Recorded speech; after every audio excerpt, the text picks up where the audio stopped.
everyone! So today we are going to make these gorgeous Sakura Sushi-s, and they are colored with beetroot powder, and the centers have like a nice kind of savory miso to them, and they're so fun to make. They're so pretty to eat, so I can't wait to show you guys the recipe.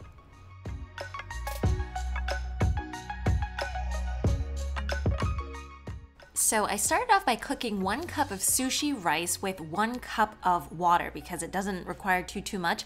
And then afterwards I laid it onto a sheet pan to just dry for about 2 hours or so, because you do want kind of like a fairly dry mixture. And then to that, this is what's going to make sushi rice. So 2 tablespoons of rice vinegar, 2 tablespoons of sugar. I have a little bit of salt, and recipe is going to be down below. So just mix all of that together until everything is nice and combined.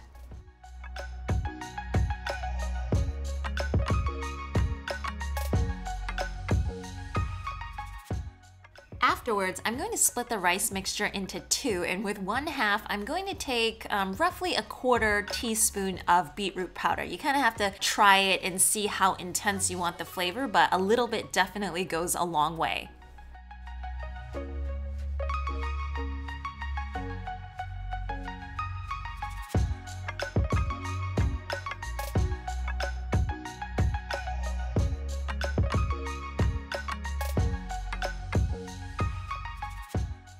I have the precise directions above, but this is a little bit like building a house. You kind of have to make sure all of the pieces are there. So I cut the nori seaweed in half, which is generally it's a square. So just cut it in half first, and then divide each of those halves into 3 pieces so that you get 6 nori sheets. Technically, you only really need 5. And then you're gonna take a second sheet, and I'm going to cut it in half again. So 1 is going to be for the outside of the sushi, and then I'm gonna take that second half and then divide it just 1 more time, and that's just gonna be just one of the strips in the middle, so we'll get to that.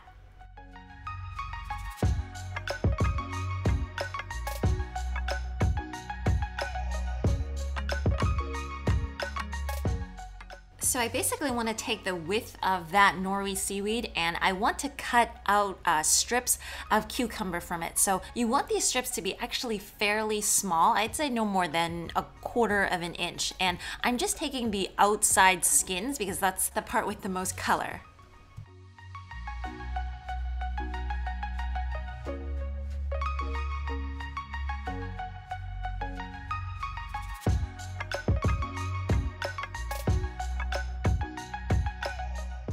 Okay, so let's put this guy together. So take one of the smaller nori sheets and make sure that the width is kind of the longer portion part.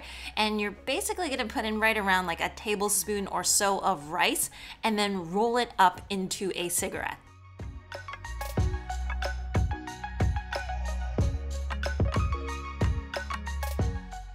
One good tip that I forgot to mention is to keep a little water on the side and just kind of wet your fingertips a little bit, and that way the rice is not going to stick to your hands. And I also use a little bit of water just to seal the edges and make sure that everything is nice and tight and compact.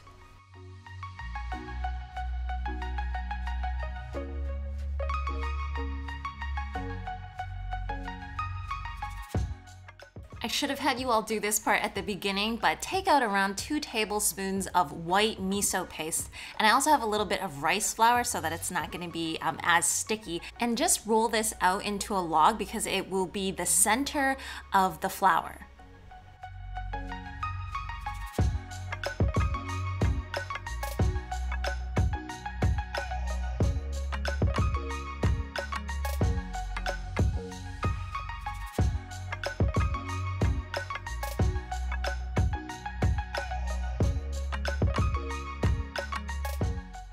Okay, so now comes the instruction, and you guys can rewind and watch this in a couple of bits. Just make sure that you are putting the petals correctly so that you can eventually roll them. So put 3 down first, and then stick that miso center right into the center, and then try to kind of fit the other 2 on top of that.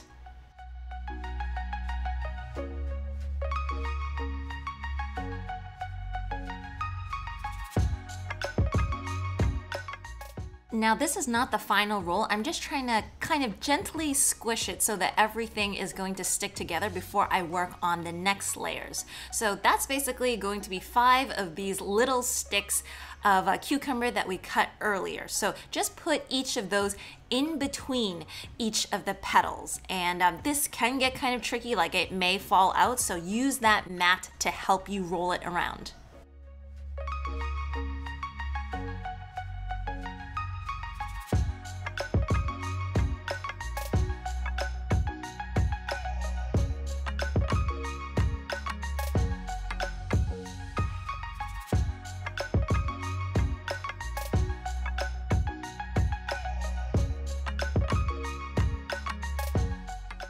This is also not the final roll yet, so I'm just trying to get everything to kind of stick together. So you're gonna take the thinner of the 2 sheets and then just very gently just wrap it around. That is meant to keep everything together before we put on this last outer sheet.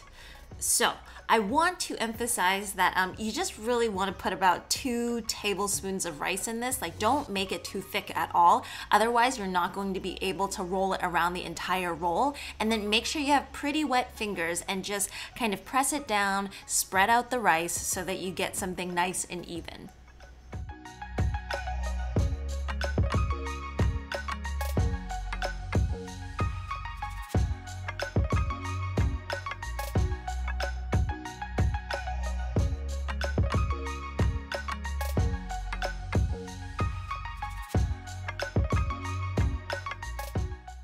Make sure you give this a nice tight squeeze because this is going to be your final go around.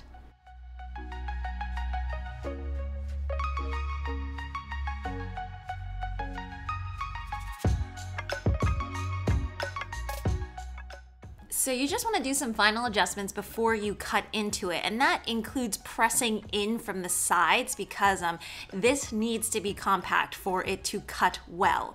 And make sure it's a sharp knife, and what I find is really kind of useful is to brush the knife just ever so slightly with a little bit of vegetable oil, and it should help kind of make this a little bit easier to cut.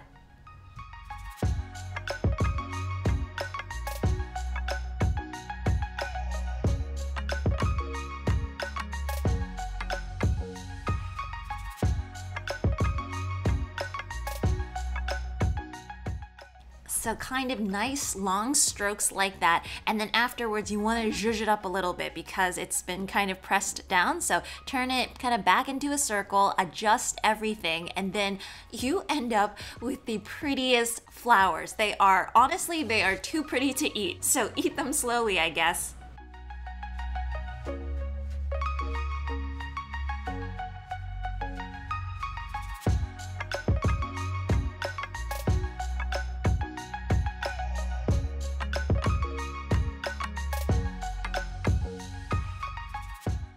I am in love with these.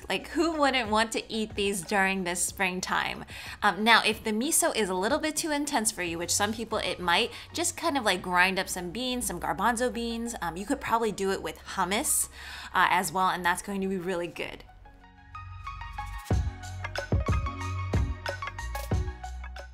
Anyways, girls and boys, I hope you enjoyed this recipe, and thank you to all of you who joined me on the 10,000 live stream yesterday. It was so fun meeting all of you. As usual, if you want to see more recipes like this, remember to hit that like and subscribe button, and I will see you guys all again really soon, okay? Bye!